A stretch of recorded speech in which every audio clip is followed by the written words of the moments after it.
This is what's coming up in Wednesday's edition of the Southern Standard, your source for local news.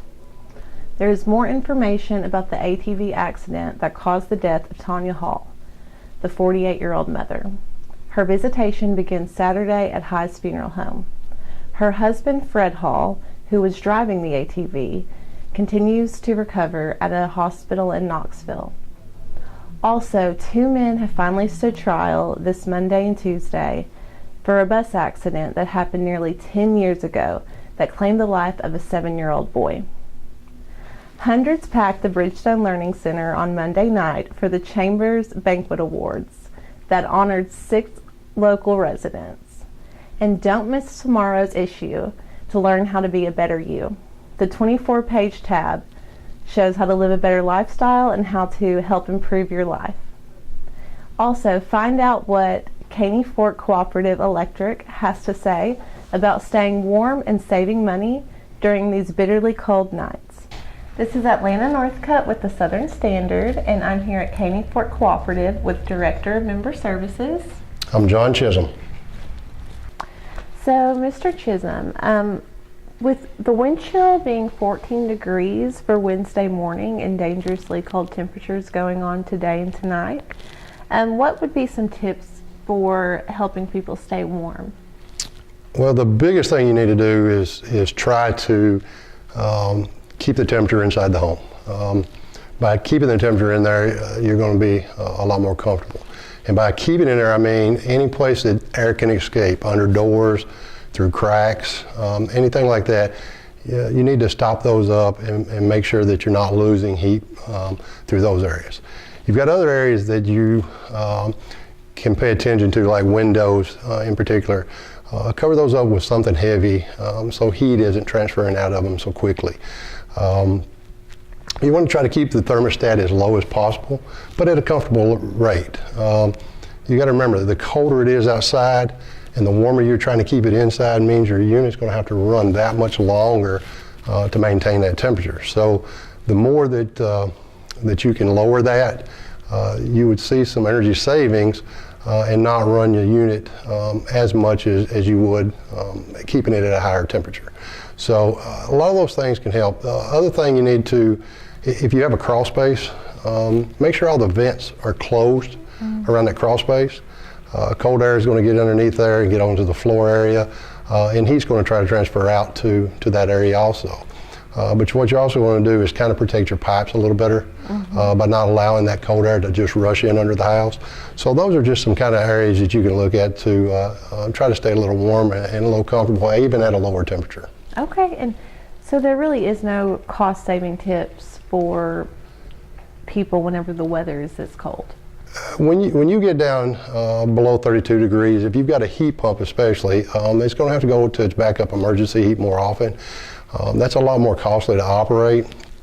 That's the reason why I said stopping up the air drafts, covering up the windows, lowering the temperature down. You'll see a little bit of savings, but during that temperature, you're going to have a hard time being able to see a lot of cost savings. What we're more concerned about during that is making sure that people's health is kept by keeping them warm and keeping them comfortable, more than trying to save energy on that. There again, if you've got the temperature set at 76 degrees, you're not going to save a whole lot of money when the temperature is 14 degrees outside.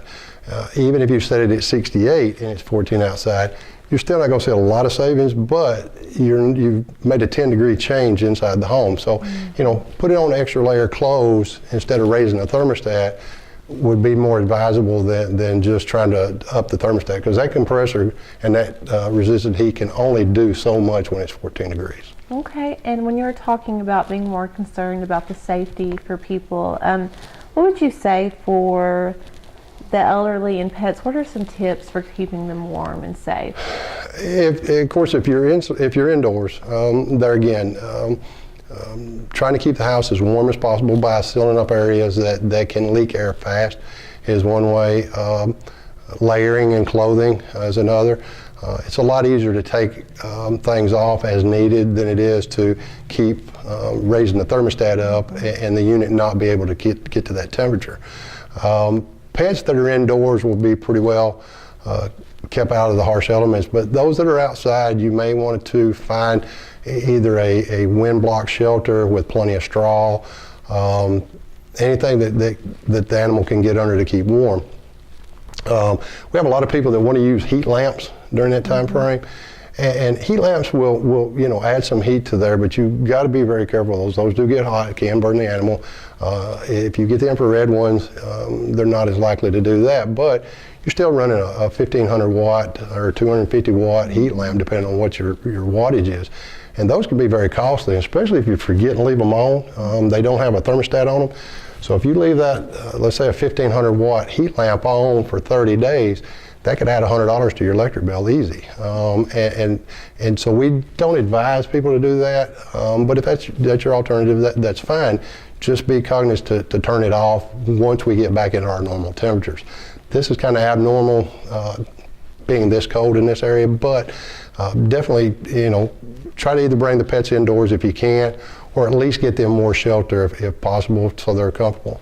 Like I said, if you're in a home that's drafty, try to stop that up. Even if you got to put blankets, rugs, whatever in door cracks or windows, or heavy drapes on the windows, anything you do to keep that heat from transferring is going to make it a little more comfortable in there for you while you're waiting this out for our normal weather. If we can get to Saturday, it looks great. It looks like we're back in the 60s. So yeah, 64. So unfortunately, we have to deal with this type of weather, and those are just some areas that are simple, easy, can get us through this, and not use a whole lot of power.